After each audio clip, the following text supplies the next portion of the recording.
परिसरात जाऊयात ज्या ठिकाणी अद्यनी समूहाचं कार्यालय आहे त्या ठिकाणून विजय गायकवाड आहेत आपल्यासोबत। विजय, या परिसरामध्ये अदानींच्या कार्यालयाकडे जाणारे सगळे रस्ते बंद करण्यात आलेले आहेत, पर्यायी वाहतूक कशा पद्धतीने वळवण्यात आली आहे?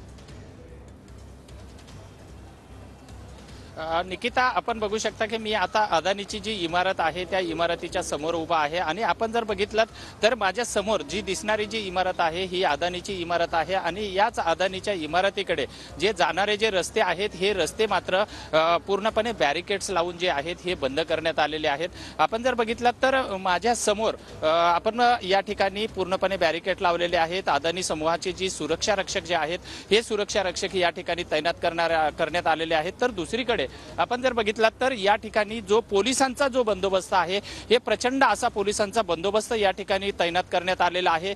हा जो आहे हा मधला रस्ता आहे आणि या रस्त्यावरती हे पूर्णपणे पोलीस आहेत। तर दुसऱ्या बाजूला जो मुख्य रस्ता आहे या मुख्य रस्त्यावरती सुद्धा मोठ्या प्रमाणामध्ये पोलिसांच्या गाड्या आहेत, पोलिसांचा बंदोबस्त ठेवण्यात आलेला आहे। आणि आपण जर काही अंतरावर जर बघितलं तर माझ्या समोरून अगदी राईट साईडला हा जो मोर्चा बीकेसीच्या टी पॉइंट वरून येणार आहे तो सेबीच्या मैदानाकडे जाणार आहे, ज्या ठिकाणी उद्धव ठाकरे हे सर्व मोर्चेकऱ्यांना संबोधित करणार आहेत। मात्र या मोर्चा दरम्यान जी आहे ही कुठेही कायदा आणि सुव्यवस्थेचा प्रश्न निर्माण होऊ नये यासाठी मात्र मुंबई पोलिसांनी या ठिकाणी मोठ्या प्रमाणामध्ये पोलीस बंदोबस्त या ठिकाणी ठेवण्यात आलेला आहे आणि पोलीस जे आहेत हे पूर्णपणे तैनात करण्यात आलेले आहेत। काही वरिष्ठ अधिकारी आहेत, त्याचप्रमाणे जे पोलीस बंदोबस्तासाठी तैनात करणारे जे पोलीस आहेत हे या ठिकाणी तैनात करण्यात आलेले आहेत। आज दुपारी 3च्या सुमारामध्ये बरोबर आहे विजय, सगळं काही जाणून घेत राहू। विजय आणि कृष्णा, तुम्हा दोघांचेही धन्यवाद।